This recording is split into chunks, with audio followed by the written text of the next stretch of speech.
Imagine standing alone inside a granite chamber carved 2,300 years ago, so perfectly polished that your reflection floats in the stone like liquid mercury. The walls are flat to within 1/10 of a millimetre. The acoustic so alive that a whisper becomes a choir of ghosts, and the entrance inscription is crude graffiti compared to the godlike precision within. This is not fantasy. This is Barabar Caves, India. Right now, today. Now teleport 12,000 feet into the Bolivian Andes, where scattered H-shaped blocks of andesite lie shattered across the desert, each corner sharper than a razor, each drill hole straighter than anything we produce on CNC machines. Puma Punku doesn't look ancient. It looks abandoned yesterday by a civilization that vanished mid-shift. Shift again to the frozen mountains of Siberia, where single granite blocks weighing 4,000 tons stack higher than a 10-story building, radiating magnetic fields strong enough to send compasses into frenzy. Modern cranes refuse the weight. Nature does not build walls at perfect right angles.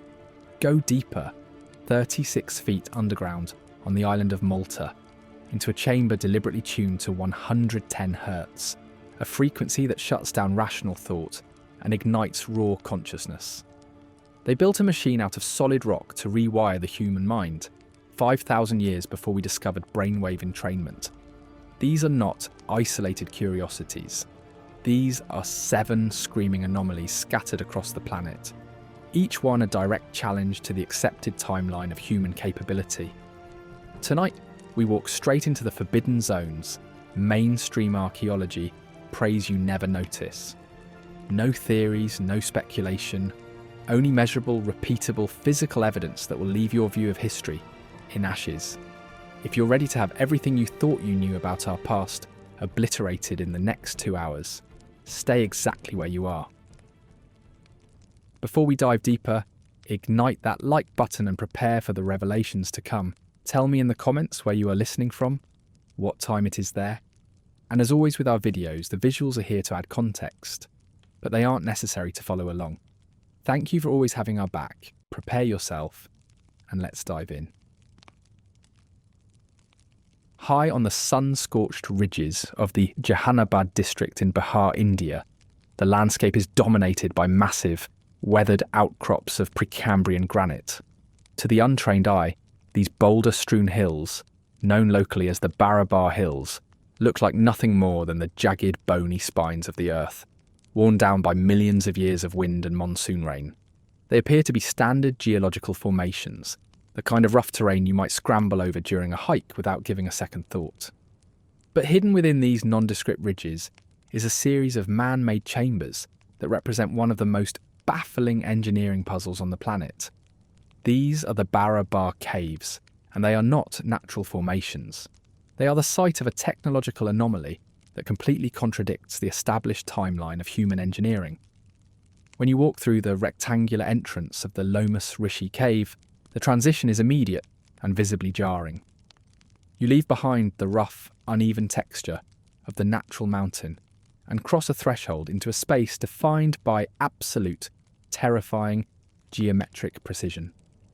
You are standing inside a void that has been hollowed out of solid granite, one of the hardest stones on Earth, and yet the surface is finished with a texture that mimics liquid glass. This isn't just a smooth wall, it is a mirror. The technical gap here is difficult for modern researchers to reconcile with the history books. We are looking at a level of finish that shouldn't exist in the 3rd century BC. Granite is an igneous rock composed mainly of quartz, feldspar and mica. On the Mohs scale of mineral hardness, which ranks materials from 1 to 10, granite sites comfortably at a 6 or 7.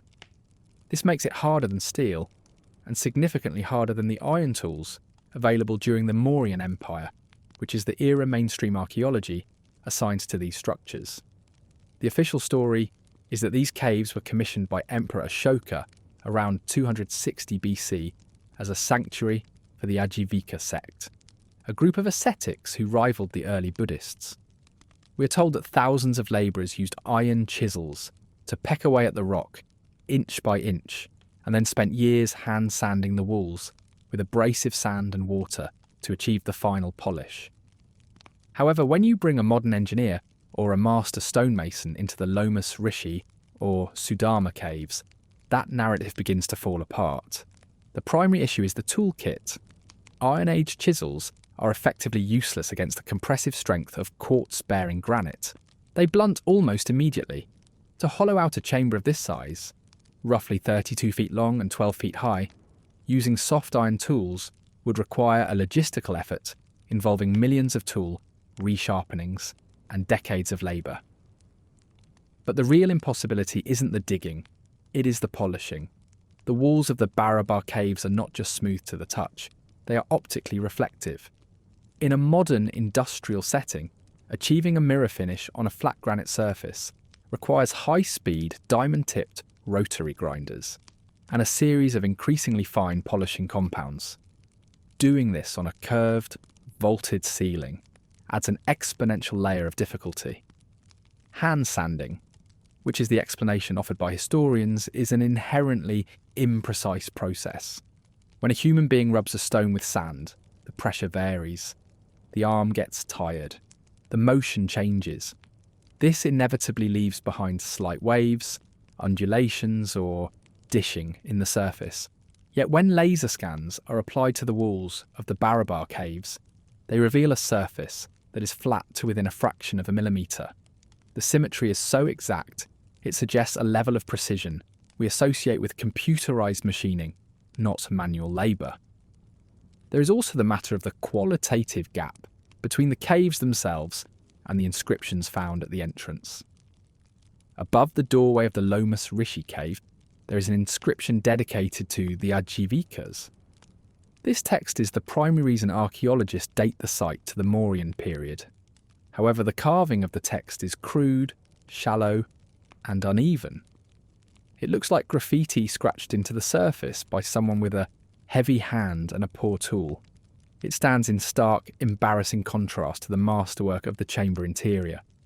This discrepancy has led many independent researchers to propose a different timeline, that the Mauryans did not build these caves, but simply found them. In this scenario, Emperor Ashoka would have been claiming ownership of a site that was already ancient, scratching his name onto a monument he had no ability to replicate.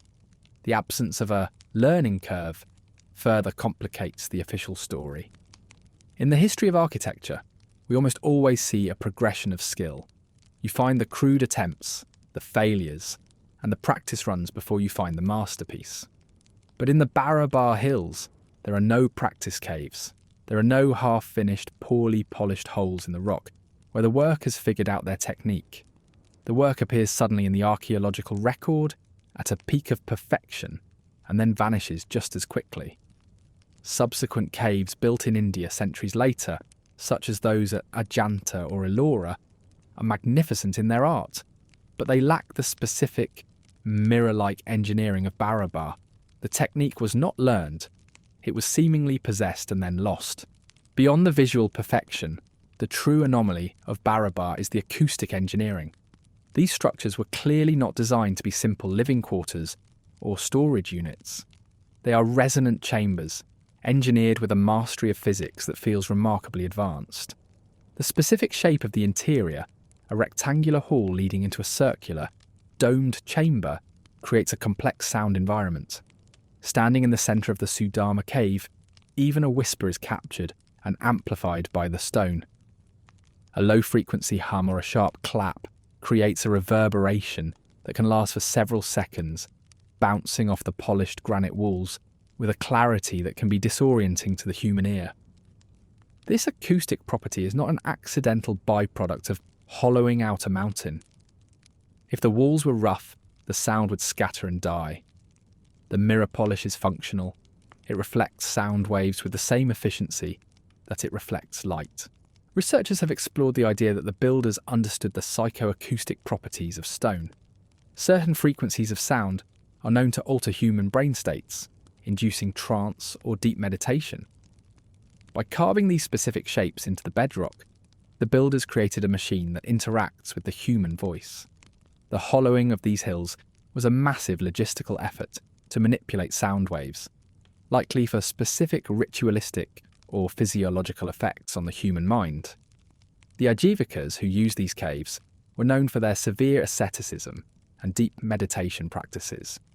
It is entirely possible that these caves were used as sensory deprivation tanks, where sound was the only variable, amplified to induce altered states of consciousness. Even the unfinished Lomas Rishi cave reveals an unsettling detail about the construction process. The work was abandoned halfway through the carving of the entrance facade, yet the interior parts that were finished are already polished to perfection. This implies that the polishing was not the final step of a long process, but perhaps part of the primary carving method itself.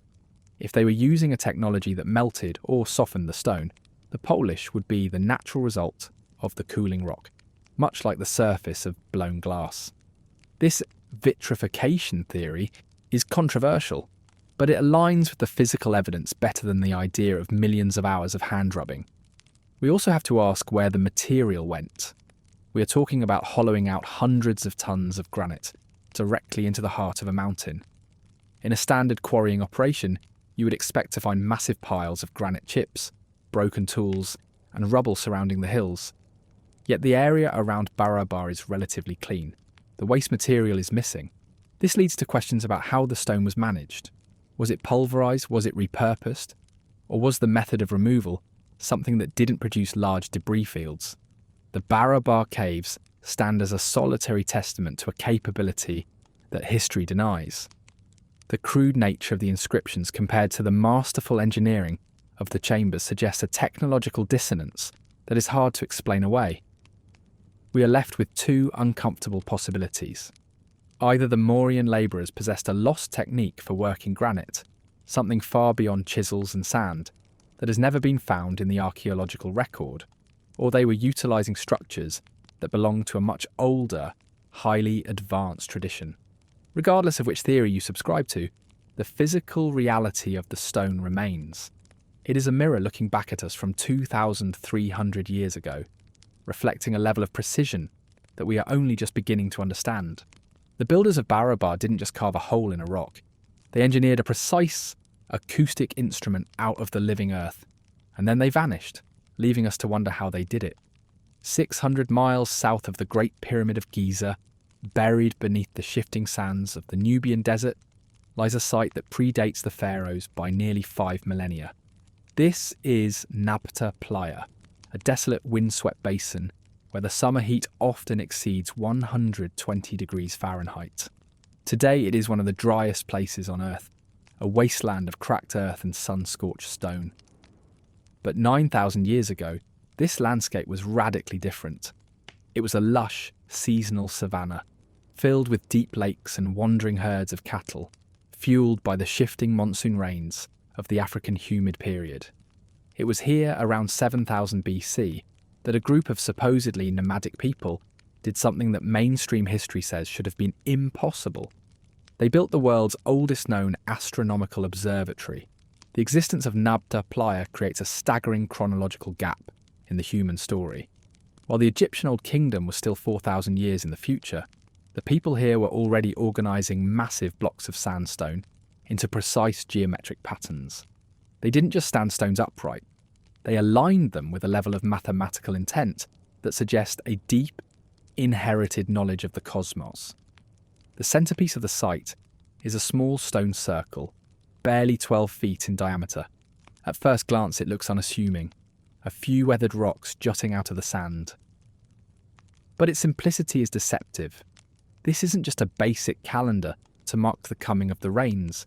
It is a sophisticated map of the stars that tracks the most complex motion of our planet, the precession of the equinoxes. Precession is a phenomenon where the Earth's axis slowly wobbles like a dying top, tracing a complete circle against the background stars every 25,920 years. It is a movement so slow, shifting only 1 degree every 72 years, that it is virtually imperceptible to a single human lifetime, or even a dozen generations. To track it, a civilization needs to record the position of the stars with extreme accuracy over hundreds, if not thousands of years. Yet the stone alignments at Nabta Playa accurately track the position of the stars in the constellation of Orion and the bright star Sirius, as they shifted across the horizon over millennia.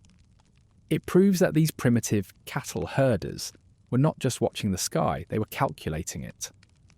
The archaeological discovery of Nabta Playa occurred almost by accident in the 1970s, when a team led by Fred Wendorf noticed a series of standing stones protruding from the sand while driving through the desert. Excavations revealed an entire cult centre dedicated to celestial observation. The site consists of several megalithic alignments, a series of complex stone structures known as tumuli, and the famous calendar circle. But the engineering reality of the site challenges the nomad label. To create the calendar circle and the larger megalithic lines, these people had to transport stones weighing several tons from distant outcrops.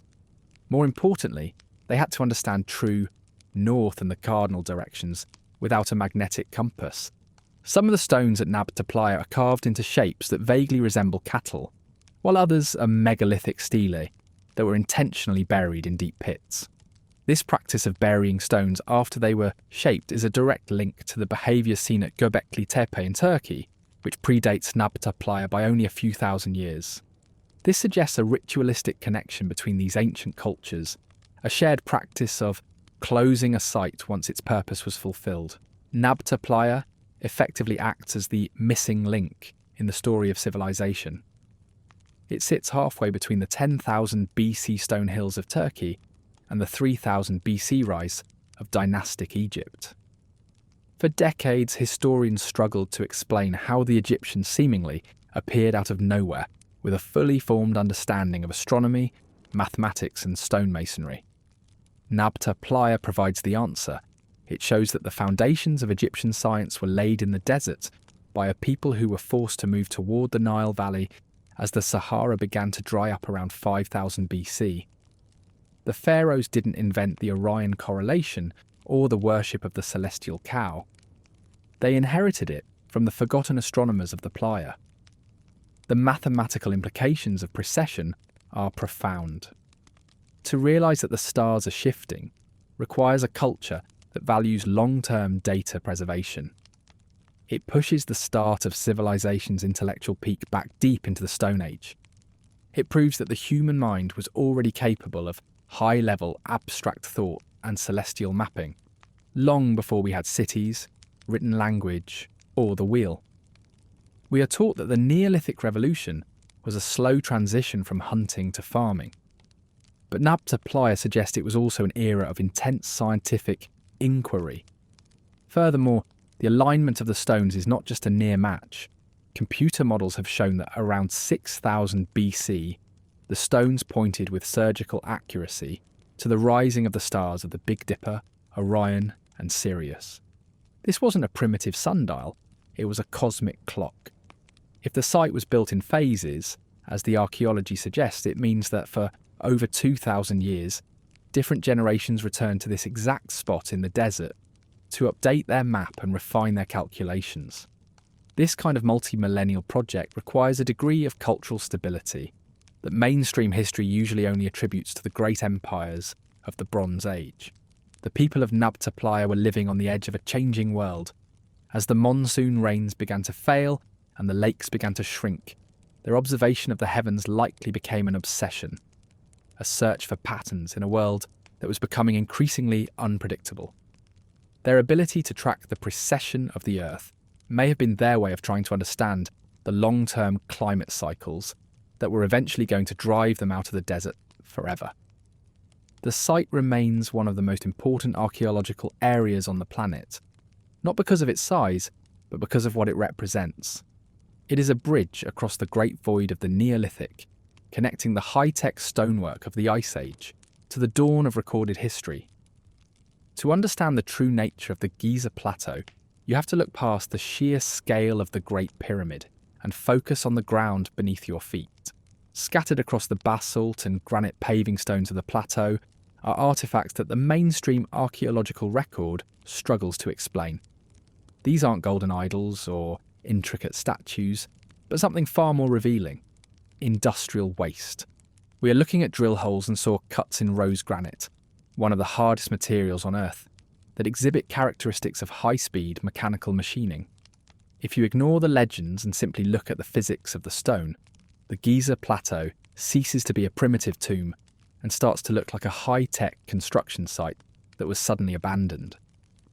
The mechanical evidence is etched directly into the rock in the form of spiral grooves found inside hollow drill holes.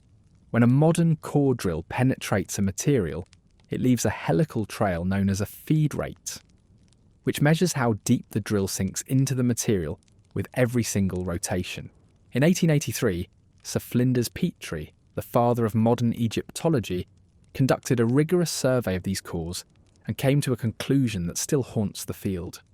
He observed that the spiral grooves in the Giza granite were cut with such immense pressure that the drill was sinking into the rock 500 times faster than a modern diamond-tipped drill could achieve today.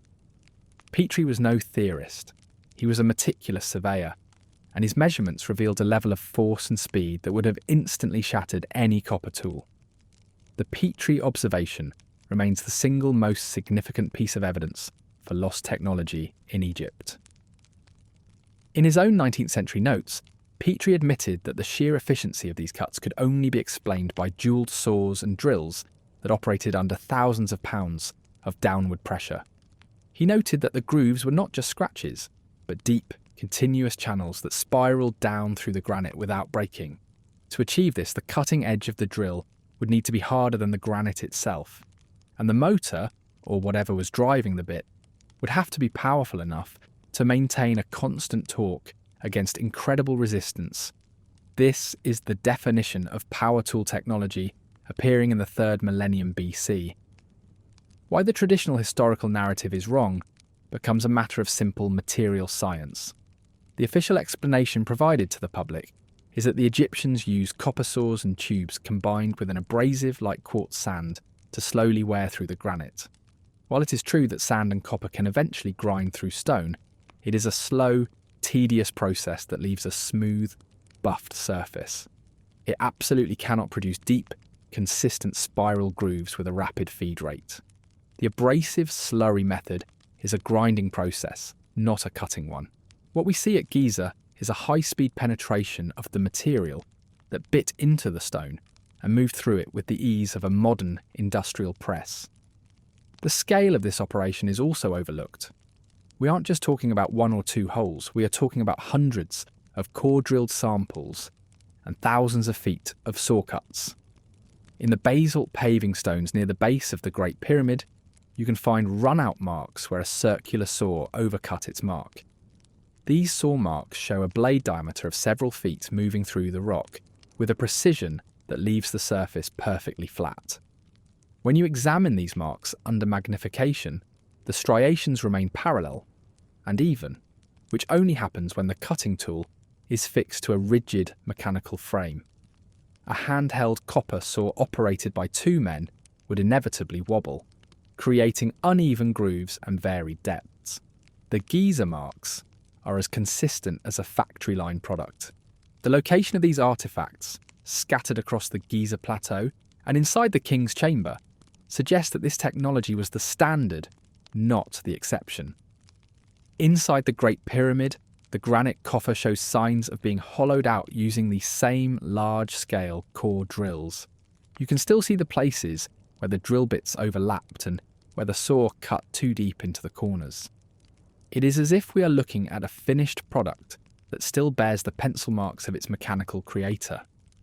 The builders were in such a hurry, or were so confident in their tools, that they didn't bother to polish out the evidence of the machines they used. The archaeology of the Old Kingdom often focuses on the who and the when, but it rarely addresses the how from a mechanical engineering perspective.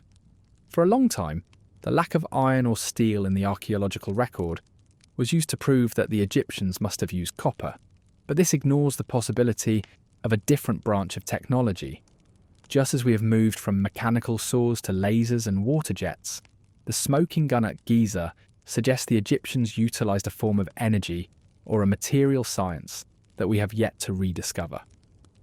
Whether it was sonic drilling, high-frequency vibration, or a lost alloy that was harder than diamond, the physical result is etched into the granite for anyone to see. Sir Flinders Petrie himself was so disturbed by the implications of the core drills that he speculated about the use of emery or corundum fixed into the teeth of the saws.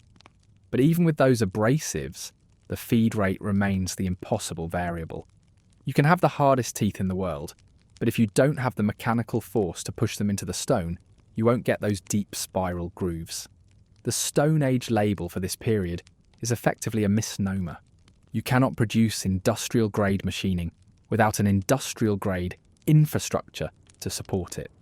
The core drills prove that history is not a slow, linear climb from primitive to advanced. Instead, it seems we are looking at a peak of technology that occurred early in the Egyptian story and then gradually faded away.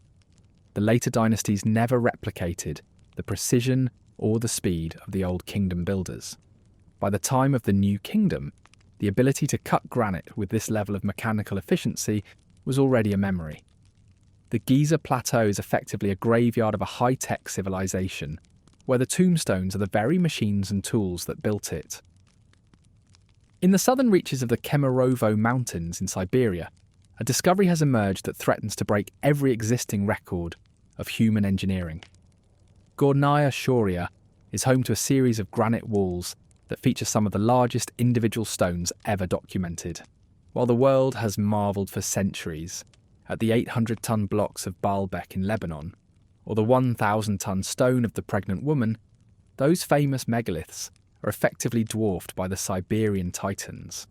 Some of the granite blocks stacked at Gornaya Shoria are estimated to weigh upwards of 3,000 tons.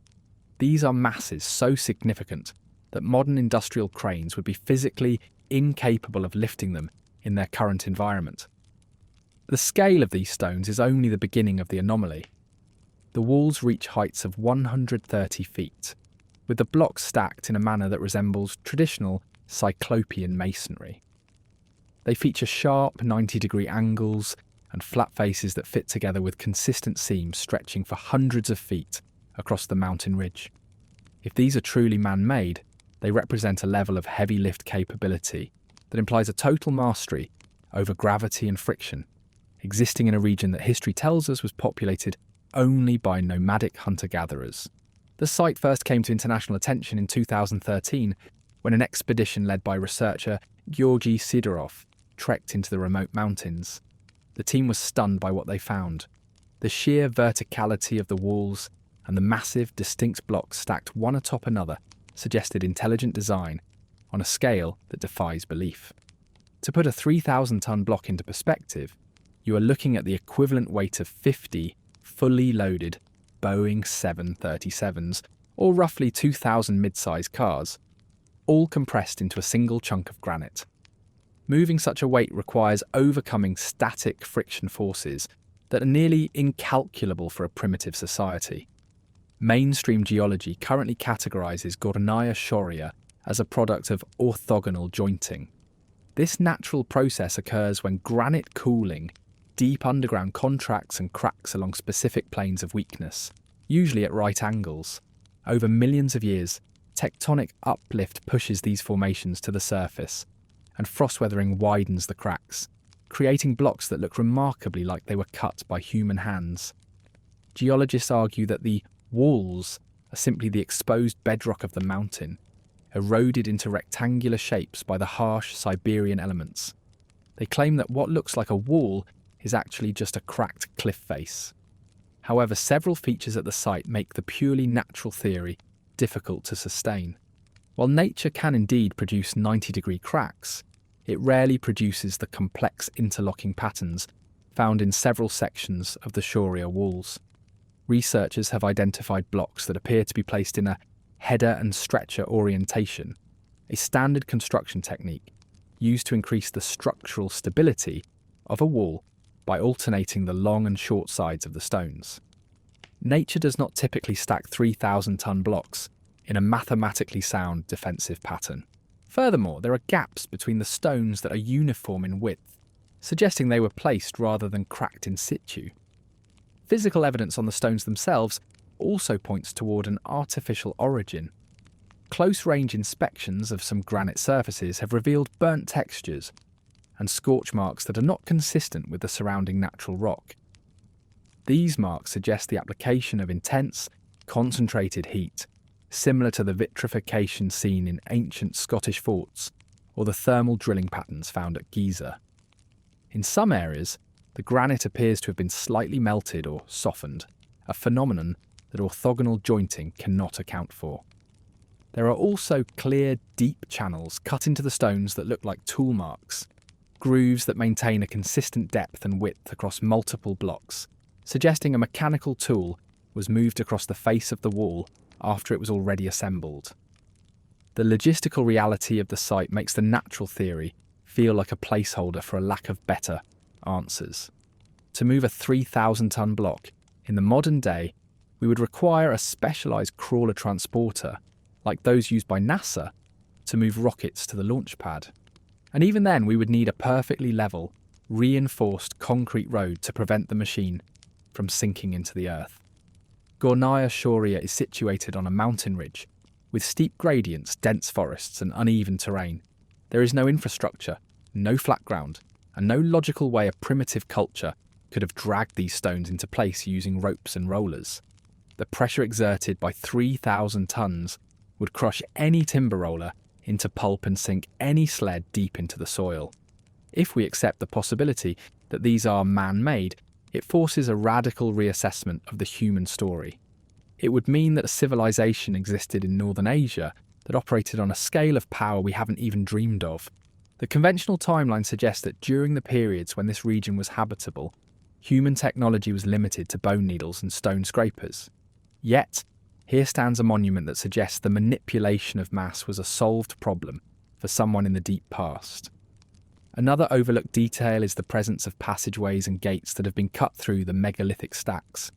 These openings feature vertical sides and horizontal lintels that follow the same geometric precision as the rest of the wall.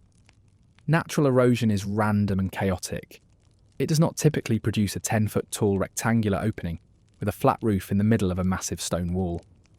These features suggest intentional design for access, ventilation, or perhaps as part of a larger, more complex interior chamber system that is yet to be explored. The mystery of Gornaya Shoria is ultimately a battle between geology and archaeology. If it is natural, it is a geological freak of nature that mimics human architecture to an unsettling degree. If it is artificial, it is the smoking gun for a lost epoch of history. The site sits in a region that has not been subjected to the intense archaeological scrutiny of Egypt or Peru, meaning it remains largely a blank spot on the map. But the sheer existence of these blocks challenges the limits of what we think is possible. If a culture could move 3,000 tons, what else could they do? And more importantly, where did they go? The silence of the Siberian wilderness offers no easy answers, only the massive, impossible presence of the stones themselves. The mystery of Gornaya Shoria extends far beyond the physical weight of its stones. It delves into the invisible forces that seem to surround the site. When Georgy Sidorov's expedition team explored the megaliths, they encountered a phenomenon that suggests these walls are not just inert piles of rock. They reported significant magnetic anomalies, concentrated specifically around the masonry sections of the walls. Compasses used by the research team were documented spinning wildly or reversing their polarity when brought close to certain blocks. In some instances, the needle would lock into a position that had nothing to do with magnetic north, pointing instead directly at the centre of the megalithic stack. While magnetic anomalies can occur in nature, usually if a rock has a high magnetite content, it is rare for such readings to be confined strictly to a stacked formation, while the surrounding bedrock remains magnetically neutral. This has led to speculation that the walls may contain internal technological components or were treated with a process that altered the magnetic signature of the granite itself. Some researchers have proposed that the granite, which is rich in quartz crystals, may be acting as a massive piezoelectric battery. Piezoelectricity is the electric charge that accumulates in certain solid materials in response to applied mechanical stress. With millions of tons of pressure pressing down on the lower blocks, the quartz crystals inside the granite could theoretically be generating a massive, permanent electromagnetic field. Was this an accidental byproduct of the construction, or was the site designed as a machine to generate or manipulate energy? The question of who built these structures brings us to the most controversial aspect of the Gornaya Shoria mystery: the timing. Sidorov and other alternative historians have suggested that these structures could be tens of thousands of years old, pushing their construction back into the last ice age. This timeline is supported by the weathering patterns on the stones, which suggest eons of exposure to extreme cold and wind. But this creates a massive conflict with the standard model of human migration. During the last glacial maximum, roughly 20,000 years ago, we are told that Siberia was a harsh, unforgiving environment, sparsely populated by small bands of nomadic hunters, tracking mammoths and woolly rhinos across the mammoth steppe. This vast biome was cold and dry, but it was also rich in resources. Unlike northern Europe, which was buried under mile-thick ice sheets, much of Siberia remained ice-free due to the extreme dryness of the air. It was a refuge for megafauna, and, by extension, the humans who hunted them. Russian scientists have found evidence of human habitation in the Siberian Arctic dating back 30,000 years, proving that humans were thriving in this environment long before the rise of the first known civilizations. However, surviving in the Ice Age is one thing. Building a 3,000-ton wall is another. If Gornaya Shoria is artificial, it implies that the mammoth steppe was home to a sedentary, high-tech culture that has been completely erased from the historical record. This hypothetical civilization would have had the ability to quarry, transport and stack megaliths while the rest of the world was supposedly living in caves. It suggests that the Ice Age wasn't just a time of survival, but a time of forgotten industry. The local indigenous people, the Shores, have their own explanation for the walls. Their oral traditions speak of ancient giants who built the structures in a time before the current age of man. These legends of giants are not unique to Siberia. They are found in the folklore of almost every region on Earth that features unexplained megalithic architecture. From the Nephilim of the Middle East to the Gentiles of the Andes, the story is always the same. A race of immense stature and strength constructed the great stone monuments before being wiped out by a catastrophe. While modern science dismisses these stories as myths, the recurrence of the giant builder motif in association with impossible, heavy lift sites like Gornaya Shoria is a detail that is hard to ignore. The implications of a high-tech Siberian civilization also touch on the catastrophe theory. If a culture advanced enough to build Gornaya Shoria existed 20,000 years ago, what happened to it?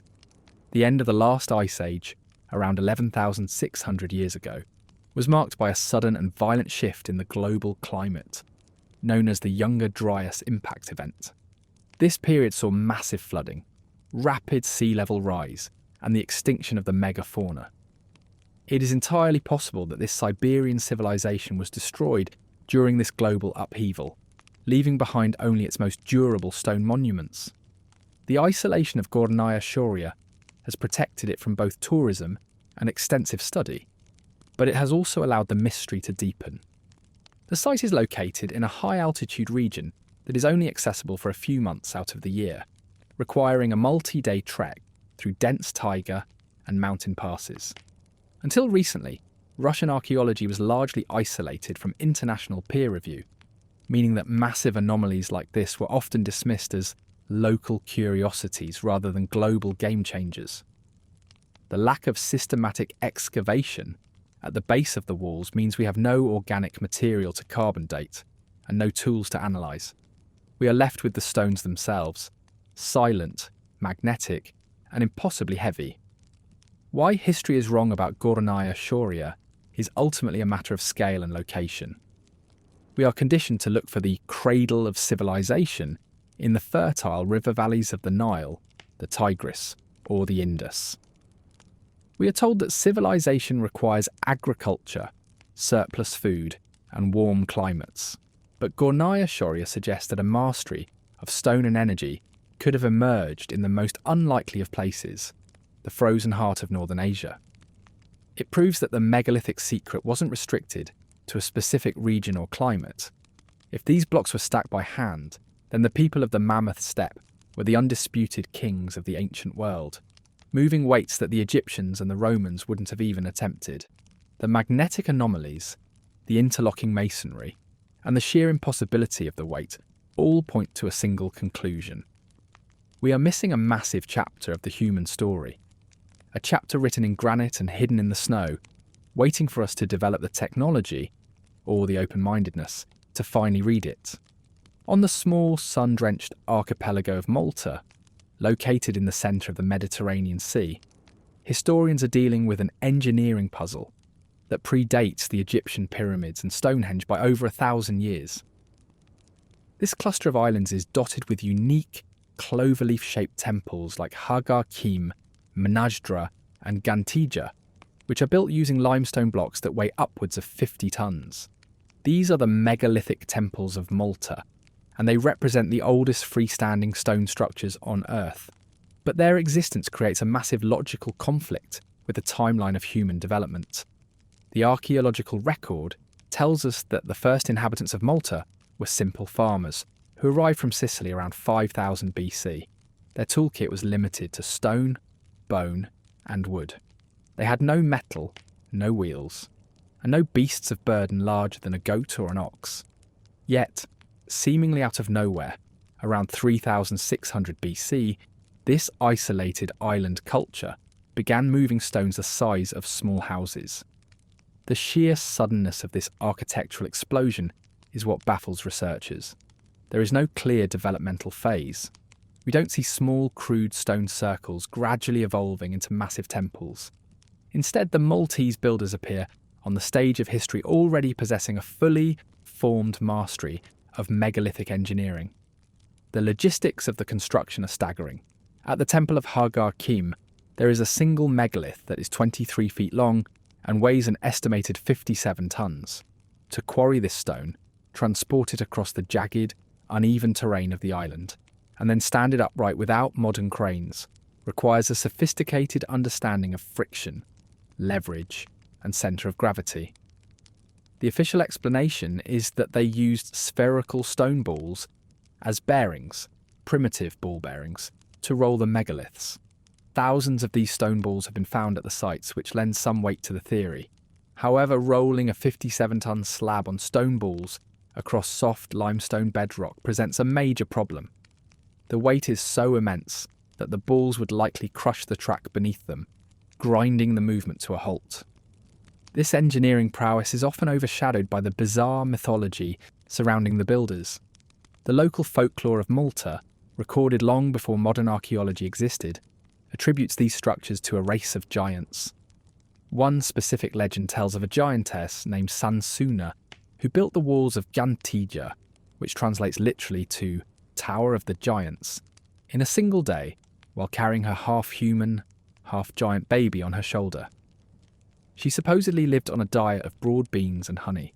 While these stories are easily dismissed as myths, the recurring theme of giants in almost every megalithic culture on Earth, from the Andes to the Pacific, points toward a collective human memory. It suggests that later generations looked at these massive stones and couldn't conceive of normal humans moving them. The astronomical precision of the temples adds another layer of complexity. The Temple of Menajdra is a perfect solar calendar. The main entrance is aligned so that on the spring and autumn equinoxes, the rising sun sends a beam of light directly through the doorway to illuminate a specific altar deep inside the temple. During the summer and winter solstices, the light hits the edges of two large megaliths with surgical accuracy. This level of solar tracking requires a standardized way of measuring time and a recorded history of the stars that spans many generations. It proves that the temple builders were not just hauling rocks. They were mathematicians and astronomers who had mapped the movement of the heavens long before the Babylonians or Greeks. But perhaps the most intriguing evidence comes from what is missing on Malta. Despite the massive scale of the temples, there is a strange lack of domestic architecture from this period. We find the temples, but we don't find the cities or the palaces of the kings who commissioned them. It's as if the entire population was dedicated to a spiritual or scientific project, rather than building a civilization in the traditional sense. Furthermore, excavations have revealed a total absence of weapons or fortifications. There are no fortress walls, no spearheads, and no evidence of warfare. This suggests a society that lived in total peace for over 1,000 years. A golden age that is almost unheard of in human history. Some researchers point to the mysterious cart ruts that crisscross the island as evidence that Malta was once part of a larger, now submerged landscape. These ruts are pairs of parallel tracks carved deep into the limestone bedrock. They look like the tracks left by a wagon, but they are often knee-deep and confusingly complex. They intersect, merge, and, most mysteriously, run directly off the edges of cliffs and continue underwater. Divers have followed these tracks for hundreds of yards along the seafloor. Their presence underwater suggests they were carved when the sea level was much lower, likely at the end of the last ice age. This would push the human activity on Malta back thousands of years before the official arrival of the first farmers. It implies that the temples we see today might be the final, surviving remnants of a much older Mediterranean civilization that was largely swallowed by the rising sea. The sudden disappearance of the temple builders around 2500 BC is the final piece of the puzzle. After a millennium of peace and high-tech construction, the civilization vanished. The temples were abandoned, and the island was seemingly depopulated. Some theories suggest a sudden ecological collapse, a plague or a religious crisis. Others point to the arrival of warlike tribes from the Bronze Age who wiped out the peaceful astronomers. Whatever the cause, the knowledge of how to move 50-ton stones was lost. The cultures that came after them lived in the shadow of the giants, reusing the temples as cemeteries, but never attempting to build anything on that scale again.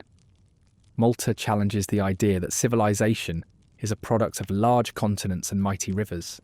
Here, on a tiny, resource-poor rock in the middle of the sea, a culture achieved feats of engineering that rival the greatest empires of the ancient world. They turned their island into a stone machine to track the sun and the stars, and they did it with a peaceful focus that we still struggle to comprehend. Whether they were giants, lost Atlanteans, or simply geniuses with stone balls and levers, the builders of Malta proved that the primitive past was anything but. While the surface temples of Malta astound with their solar alignments and massive stones, the most significant evidence of advanced ancient science is located 11 metres underground in the town of Paola. This is the Hal Saflieni Hypogeum, a subterranean complex carved directly into the living bedrock. Unlike the temples, which were built up, the Hypogeum was dug down, creating a 3-story labyrinth of chambers, halls, and passageways that mimics the architecture of the surface world. But this wasn't just a tomb, it was an instrument. The Hypogeum was discovered accidentally in 1902 by construction workers digging a cistern for a new housing development. When they broke through the roof of the complex, they found a staggering amount of human remains, thousands of skeletons packed into the lower levels. But as archaeologists cleared the debris, they realised the true purpose of the site lay in its architecture. The builders had carved fake features into the solid limestone walls, pillars, lintels, and corbelled ceilings that served no structural purpose, but were designed to replicate the look of the megalithic temples above. The precision of the carving is remarkable, especially considering the tools of the time were supposedly antler picks and stone hammers. However, the true anomaly of the Hypogeum is not visual, it is acoustic. One specific chamber on the second level, known as the Oracle Room, exhibits a sound resonance phenomenon that has baffled researchers for decades. When a deep male voice chants or hums in a specific niche carved into the wall, the sound is amplified and projected throughout the entire complex. It creates a standing wave that vibrates through the bone and tissue of anyone standing inside.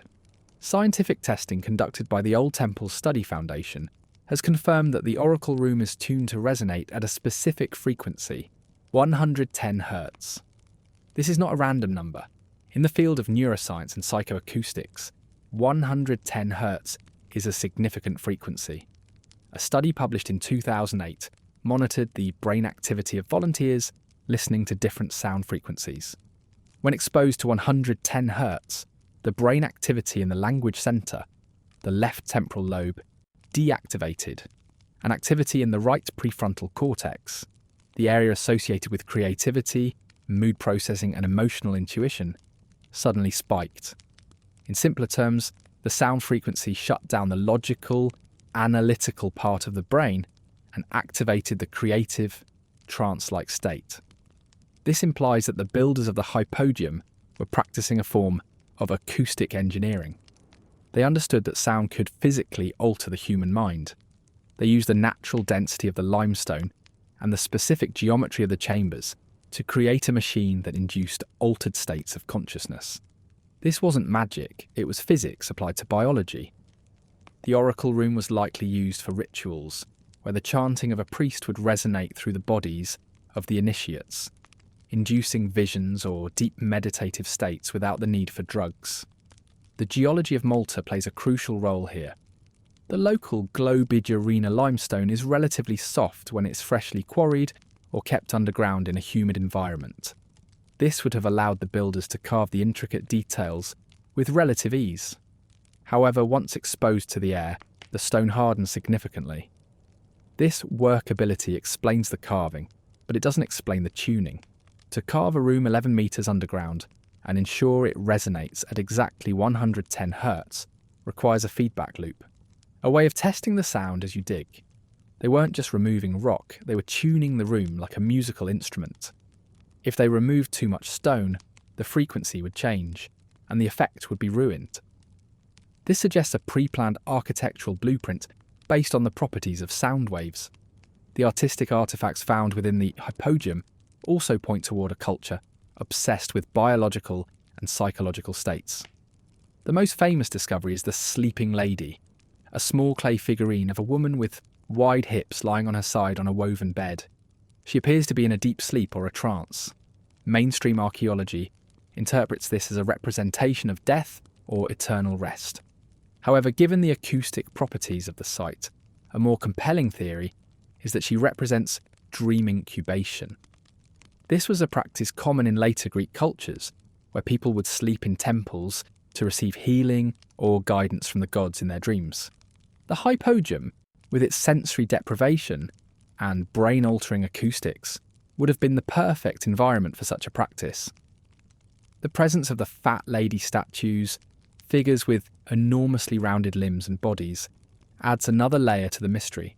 These are often dismissed as fertility goddesses, a catch-all term used by archaeologists when they don't understand an artefact. But some researchers argue that the corpulence represents the physical sensation of the acoustic resonance. When standing in a 110 Hz field, the body feels heavy, swollen with vibration.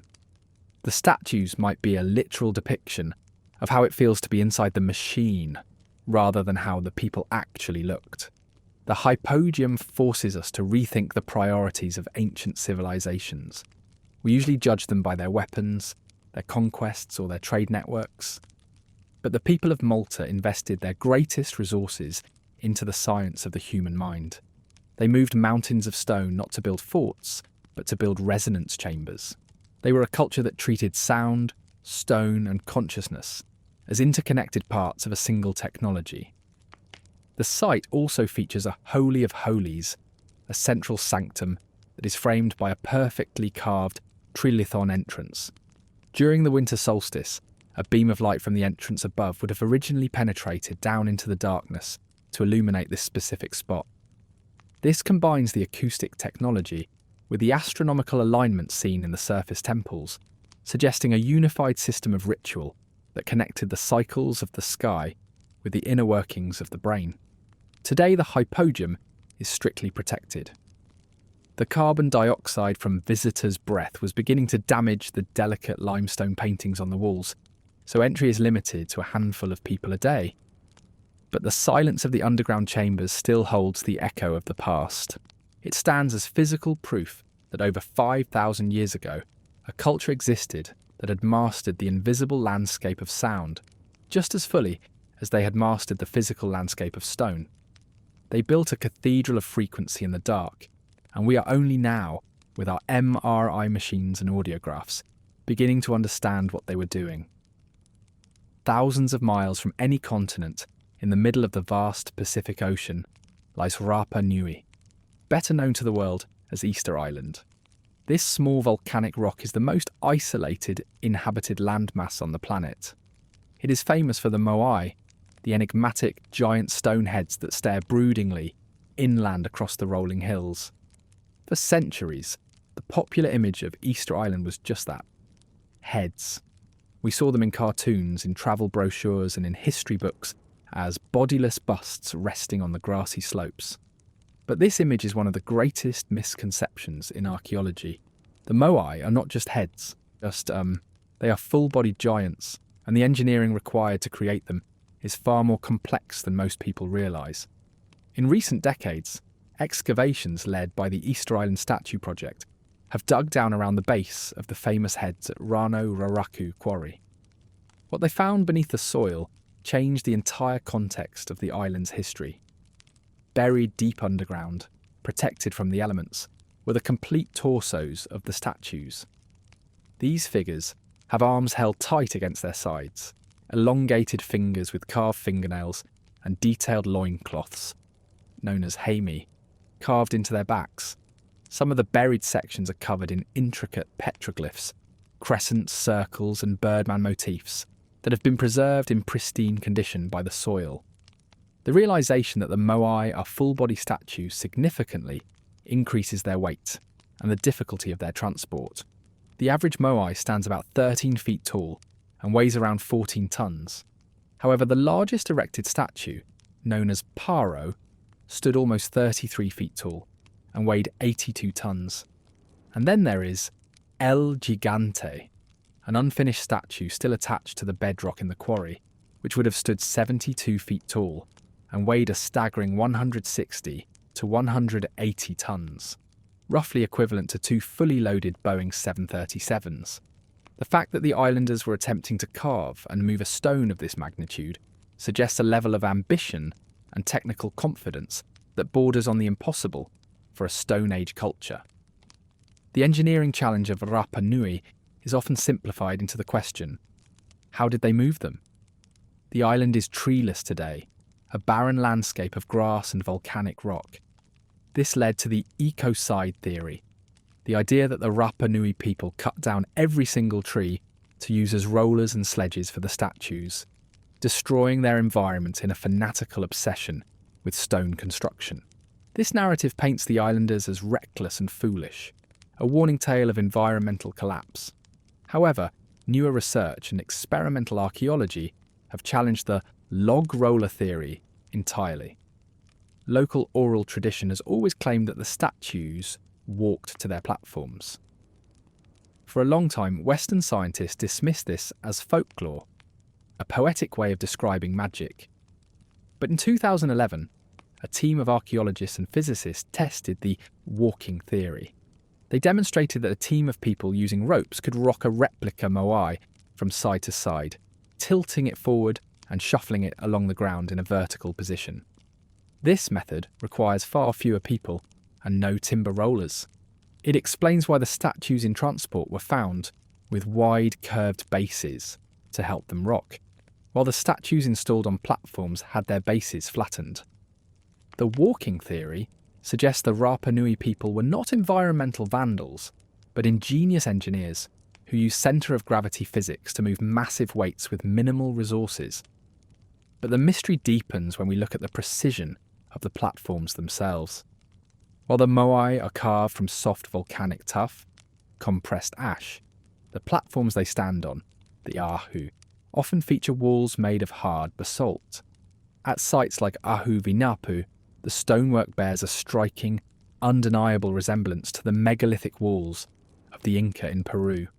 The blocks are cut into irregular, polygonal shapes that fit together with puzzle piece perfection. There is no mortar, and the joints are so tight that a knife blade cannot fit between them. The face of the wall is slightly pillowed or convex, just like the famous walls of Cusco and Sacsayhuaman. This architectural similarity has fueled the controversial theory of pre-Columbian contact between South America and Polynesia, in 1947, the explorer Thor Heyerdahl sailed the Kon-Tiki raft from Peru to the Tuamotu Islands to prove that ancient South Americans could have drifted into the Pacific. While genetic studies have largely confirmed that the Polynesians came from the west, Southeast Asia, recent DNA analysis has found trace amounts of Native American DNA in ancient Polynesian bones, suggesting that there was contact. Did Inca stonemasons travel to Easter Island and teach the locals how to fit basalt blocks? Or is this a case of convergent evolution, where two isolated cultures invented the exact same complicated solution to building stone walls? The top knots, or pukao, add another layer of logistical nightmare.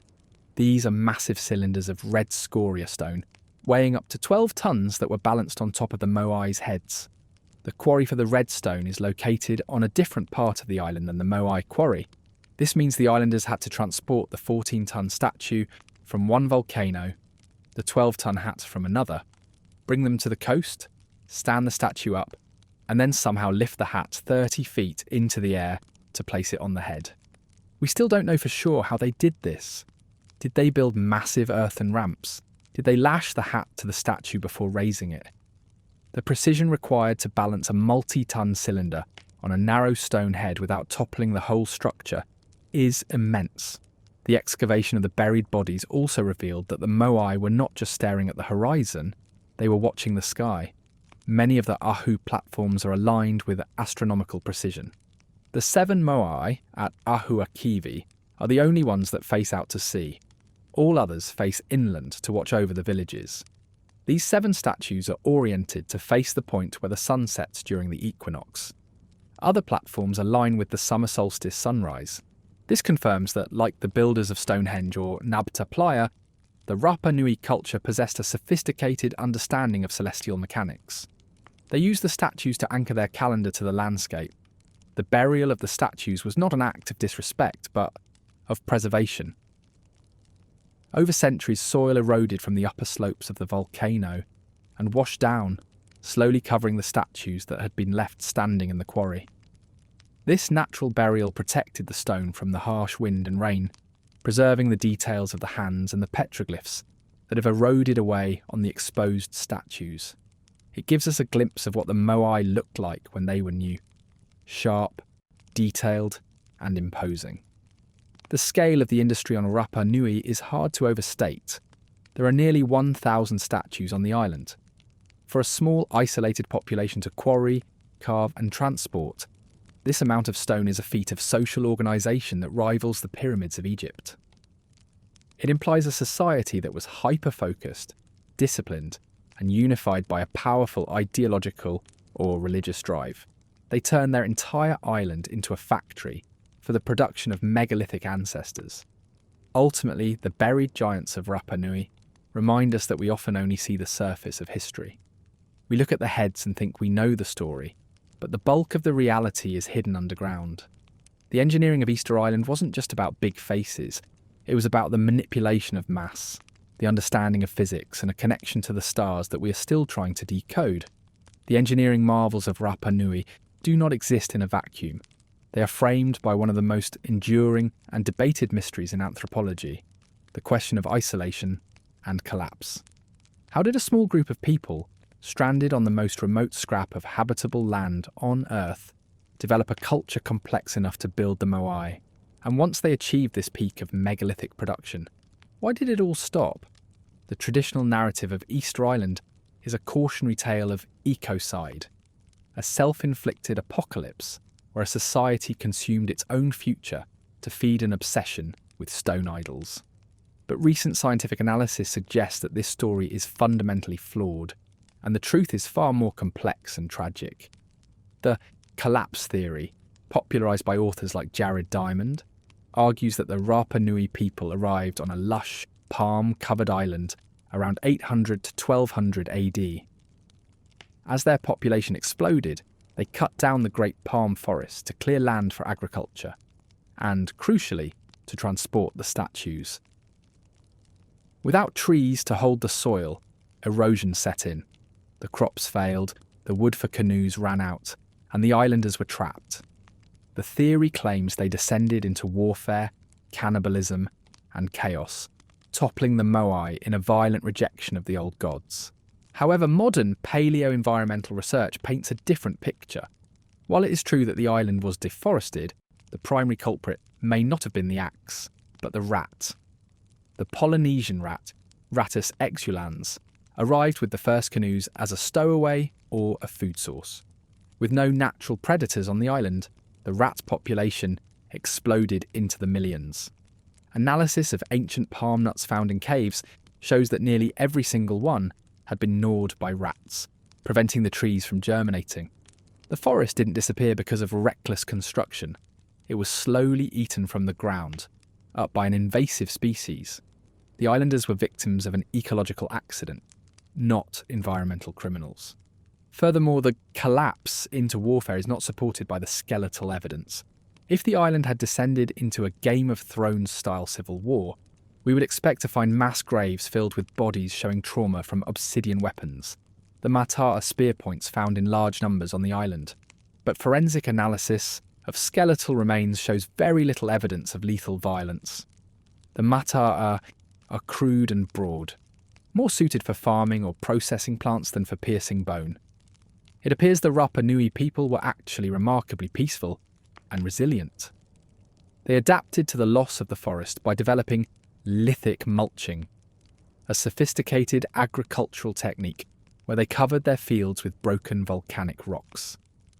The rocks trapped moisture in the soil, protected it from the wind, and released nutrients, allowing them to continue farming in a degraded environment. They didn't collapse, they innovated. The true collapse of Rapa Nui didn't happen in the ancient past. It happened in historic times after European contact. When the Dutch explorer Jacob Roggeveen arrived on Easter Sunday in 1722, he reported a populous, healthy society with standing statues.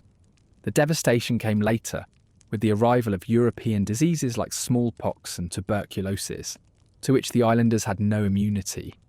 Then came the slave raiders from Peru in the 1860s, who kidnapped a huge portion of the population, including the king and the Maori. By 1877, the population of Rapa Nui had crashed to just 111 people. The mystery of the empty island is not the result of ancient hubris, but of modern tragedy. The genetic origins of the Rapa Nui people also challenge the idea of total isolation. As mentioned in the previous section, the similarity between the stonework at Ahu'vinapu and the Inca walls in Peru is striking. For decades, the Kon-Tiki theory suggests South Americans colonized the Pacific. While DNA proves the Rapa Nui are overwhelmingly Polynesian, a study published in Nature in 2020 found conclusive evidence of Native American DNA in the Rapa Nui genome dating back to around 1200 AD, centuries before Europeans arrived. This implies that either Polynesians sailed all the way to South America and returned, a feat of navigation that makes Columbus look like a novice, or that South Americans drifted west on rafts. The ocean was not a barrier, it was a highway. The Rapa Nui were part of a vast interconnected story of human exploration that spanned the entire globe. Then there is the mystery of the Rongorongo script. Discovered on wooden tablets in the 19th century, this is a system of glyphs, human figures, animals, plants, carved into wood. To this day, it remains undeciphered. It is one of the very few independent inventions of writing in human history.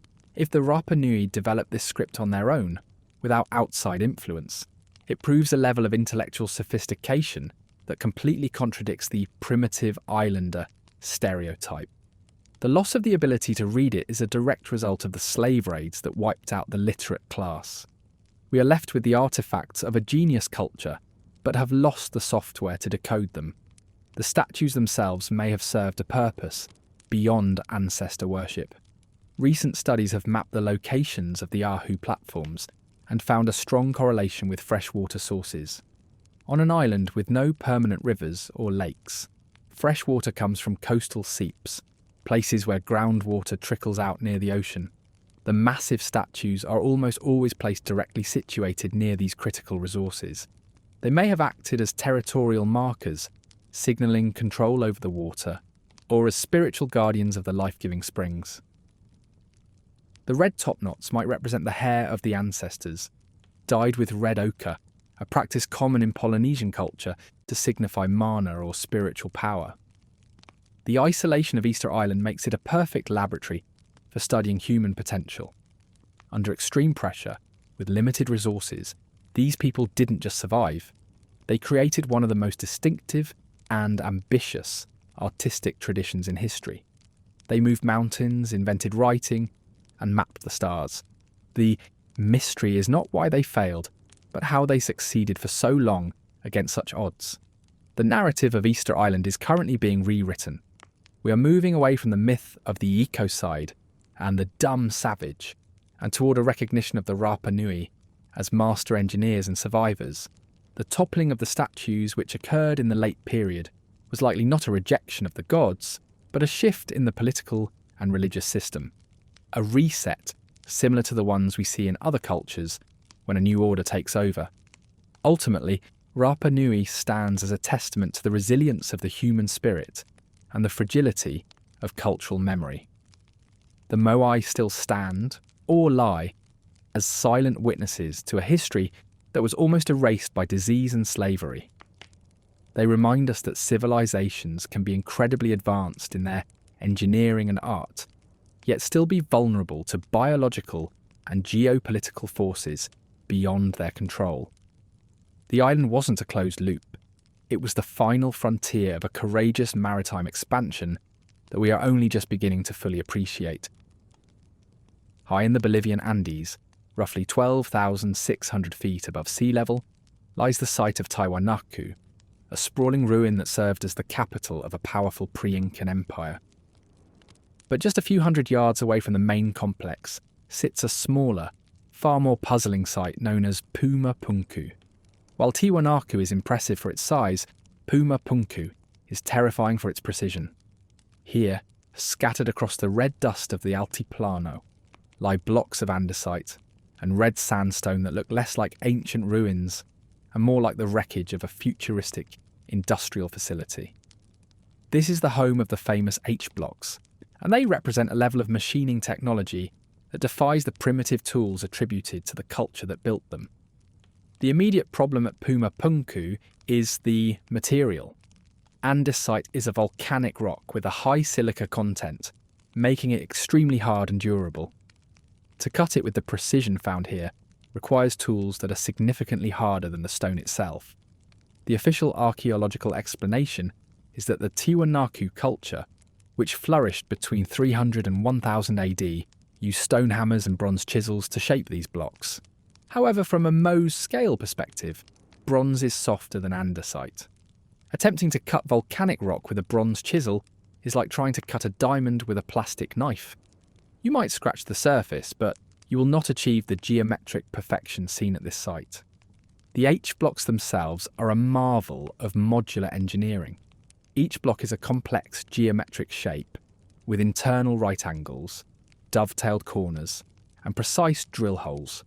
What makes them truly anomalous is their uniformity. These aren't random stones shaped to fit a specific gap in a wall. They are standardized components. You could theoretically take an H-block from one side of the ruin and swap it with one from the other side, and it would fit perfectly. This implies a concept of mass production and prefabrication that is typically associated with the Industrial Revolution, not a pre-Columbian civilization. When modern engineers examine the cuts on these stones, they find internal angles that are sharp and perfectly 90 degrees. To achieve a sharp internal corner in hard stone requires a specialised tool. A rotating circular saw leaves a curved corner. A hand chisel leaves a rough corner. To get a perfect, sharp right angle inside a recessed groove requires a reciprocating saw or a high-frequency vibrating tool.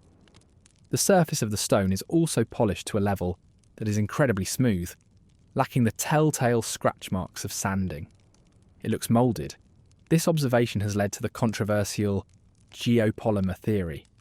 Joseph Davidovits, a material scientist, has proposed that the builders of Puma Punku didn't carve these stones at all. They cast them. The theory suggests that they crushed local rock, mixed it with a chemical binder, possibly plant acids and minerals, and poured the liquid mixture into moulds. This would explain the perfect uniformity, the sharp internal angles, and the lack of tool marks. It would also solve the logistical nightmare of transport. Instead of dragging 100-ton blocks from a quarry miles away, the builders could have carried bags of gravel and mixed the concrete on site. If true, it means these ancient people were master chemists who invented a form of concrete thousands of years ahead of their time. However, if they were carved, the implications are even more staggering. The precision of the drill holes found in the andesite blocks is microscopic. Some holes are mere millimetres wide, but penetrate perfectly straight into the rock. The spacing between the holes is equidistant, suggesting a measuring system of extreme accuracy. In the 19th century, researchers found metal cramps, eye-shaped clamps, that were used to hold the blocks together. Analysis of these cramps revealed they were made of a unique copper-arsenic-nickel alloy. This specific metallurgy is highly advanced and required high-temperature smelting furnaces to produce. The metal was poured molten into the stone grooves to lock the blocks together, a technique that ensures the structure could withstand the frequent earthquakes of the region. The destruction of Puma Punku is another mystery. The site looks like it was blown apart. Blocks weighing dozens of tons are tossed around like toys, shattered and overturned. The official story is that the site was looted for stone by later cultures, but looting doesn't explain the sheer violence of the scattering. Some theories point to a catastrophic event, a massive earthquake, or a sudden flood from Lake Titicaca, which may have extended much closer to the site in the distant past. Evidence of marine sedimentation found mixed with the ruins suggests that the site may have been submerged or hit by a massive tidal wave, despite being 12,000 feet up in the mountains. This supports the idea of a geological cataclysm that wiped out the civilization at its peak. The timeline of the site is heavily debated. While carbon dating of organic material found at the site points to the first millennium AD, the astronomical alignments tell a different story. Arthur Posnansky, an early 20th century researcher who spent decades studying the site, noticed that the Kalasasaya temple functioned as a solar clock. However, the alignment of the cornerstones with the solstice sunrise was slightly off. Using the rate of the Earth's changing axial tilt, obliquity of the ecliptic, Posnansky calculated that the temple would have aligned perfectly with the sun, around 15,000 BC. This would place the construction of the site deep in the Ice Age, making it the oldest city on Earth. While mainstream archaeology rejects this date, the astronomical discrepancy remains a thorn in the side of the conventional timeline. The atmosphere at Puma Punku is one of baffling contradiction. We see a culture that supposedly didn't have the wheel or a written language, yet they were producing Lego-like modular building blocks out of one of the hardest stones on the planet. They had no steel, yet they drilled holes that looked like they were made by a CNC machine. The cognitive dissonance is palpable. Standing among the H-blocks, you get the distinct feeling that you are looking at the remnants of a technology that doesn't fit the linear narrative of history. It feels like a cargo cult, or perhaps the survivors of a higher civilization trying to rebuild their world using the last remnants of a lost science. At 12,600 feet, the air is thin. Physical exertion is difficult. Yet, the nearest quarry for the red sandstone is 10 kilometres away, and the quarry for the andesite is nearly 100 kilometres away across Lake Titicaca. Moving 100-ton blocks over that distance, across mountain ranges and water, requires a transportation infrastructure that has left no trace. No roads capable of supporting such loads have been found. This leads back to the geopolymer theory, or the idea of lost lightning technology, methods of manipulating gravity or mass that are preserved only in local myths of sound and vibration lifting stones. Puma Punku is the ultimate outlier. It is a place where the physical evidence punches a hole in the history books. Whether it was built by master chemists, Ice Age astronomers, or a culture with advanced mechanical tools, it proves that the Andes were home to a sophistication that rivals anything in Egypt or Mesopotamia. The shattered blocks lie in the dust as a challenge to modern science. Explain us, or rewrite your history. Within the Kalasasaya temple at Tiwanaku stands a figure that serves as a silent stony key to understanding the mindset of this high-altitude civilization. This is the Pon Monolith, an 11-foot tall statue carved from a single block of andesite. At first glance, it appears to be a standard religious idol, a rigid, blocky figure staring eternally to the east. But when you look closer, moving past the artistic style and focusing on the details of what the figure is holding and wearing, the Pon Monolith transforms from a deity into something that looks suspiciously like a technical schematic. The figure is covered in fine, intricate carvings that wrap around its body like tattoos or textiles. But among these patterns are geometric shapes that resemble integrated circuits or printed circuit boards. The layout is rigid, linear, and complex. While archaeologists interpret these as stylized depictions of textiles or cosmological symbols, the visual similarity to modern electronic schematics is uncanny.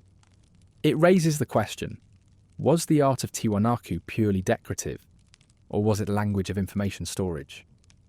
But the most compelling mystery is found in the hands of the monolith. The figure is holding two distinct objects against its chest. In its left hand, it holds a kiro, a tall flared drinking vessel used for consuming chicha, corn beer, during rituals. This fits the standard archaeological narrative of a priest-king engaged in a ceremony. However, in its right hand, it holds an object that defies easy categorization. It is a rectangular implement with a handle, often described by archaeologists as a snuff tablet or a staff. But looking at it with modern eyes, it bears a striking resemblance to a tool, specifically a specialized mechanical device or a controller. The object features a distinct handle and a segmented upper section that looks functional rather than ornamental. Some researchers have pointed out its similarity to a plasma cutter or a piezoelectric tool. Given the context of Puma Punku nearby, with its impossible drill holes and magnetic anomalies, is it a leap to suggest that the statue is depicting the very tools used to build the site? In many ancient cultures, the gods are credited with bringing the tools of civilization. The gods of Sumer are shown holding the rod and ring, measuring tools. The gods of Egypt hold the was scepter, a symbol of power that some argue represents a form of electrical technology. The Pon Monolith may be part of this same tradition, a statue not of a god, but of a master engineer, holding the instruments of his trade. The positioning of the hands is also significant. The figure holds the objects tight against its chest, fingers wrapped precisely around them. The fingernails are carved with distinct, realistic detail, contrasting with the abstract nature of the rest of the body. This focus on the hands suggests that the action of holding these objects was central to the figure's identity. He is the holder of the tools, the keeper of the technology that allowed the empire to thrive in the oxygen-starved heights of the Andes. The monolith also wears a belt that is carved with the images of crabs or crustaceans. This is a bizarre detail for a culture located high in the mountains, hundreds of miles from the ocean. However, crabs are creatures of the water, and Tiwanaku was a maritime culture of the great inland sea, Lake Titicaca. The presence of marine iconography at 12,000 feet reinforces the connection to the water, and perhaps to the flood legends that permeate Andean mythology. The belt also features faces that look like the sun god Viracocha, implying that the figure is drawing its power from a celestial source. The back of the statue is perhaps the most interesting part. It features a long, braided hair or apparatus that runs down the spine, ending in two distinct terminations that look like plugs or connectors. While traditionalists see this as a depiction of a royal hairstyle, the mechanical aesthetic of the carving gives the impression of a suit or a piece of equipment being worn. The rigidity of the figure suggests it is encased in something, protected from the elements, or perhaps from the energies it was manipulating. The Ponce Monolith was discovered in 1957 by Bolivian archaeologist Carlos Ponce Sanguines, buried in the courtyard of the temple. Like the Moai of Easter Island and the pillars of Göbekli Tepe, it had been intentionally buried or covered by sediment over centuries. Its preservation allows us to see the minute details that would have been eroded by the wind. These details tell a story of a culture that valued precision, geometry, and specific handheld objects above all else. When we view the Ponce Monolith in the context of the H-blocks of Puma Punku, the magnetic anomalies of Siberia, and the acoustic chambers of Malta, a pattern emerges. We see a global obsession with the manipulation of stone and energy. The figure at Tiwanaku stands as a guardian of this lost knowledge. Whether the object in his hand is a snuff tray or a sonic drill is up for debate, but the intent of the carver is clear. This object was important. It was the symbol of authority, the tool that separated the civilized from the savage. The Ponce Monolith is the final piece of our puzzle. It stares out across the ruins of a city that should not exist, holding a tool we cannot identify, covered in patterns that look like the motherboard of a computer. It is a message in a bottle, carved in andesite, waiting for us to figure out the code. It reminds us that the ancients were not just praying to the gods. They were emulating them, building worlds with a technology that we have forgotten, leaving behind only the stone skeletons of their ambition. Our journey through these 7 impossible sites leads us to a single, unavoidable conclusion. The timeline of human history is broken. We have been told a story of a slow, steady climb from the cave to the skyscraper. But the evidence in the stone tells a different story. It tells of a sine wave, a history of peaks and valleys, of civilizations that reached the heights of engineering and acoustic mastery, only to be wiped out by catastrophe or time, leaving us to wander through their ruins like amnesiacs in a graveyard of giants. From the mirror-polished caves of India to the 3,000-ton walls of Siberia, from the cosmic clocks of the Sahara to the buried giants of the Pacific, we are surrounded by the physical proof of a lost chapter. These aren't just anomalies. They prove that human ingenuity is not a modern invention. We stand on the shoulders of giants, quite literally, and it is time we stopped dismissing them as primitives and started listening to what they are trying to tell us. If you've come this far and enjoyed the video, perhaps a gentle like and subscribe to the channel would be a wonderful way to support us. I'd appreciate your kind support if you kindly let us know where we can improve or do better. Please do let us know in the comments. For more videos like these, please do check out our latest videos as well. Till then, see you in the next one.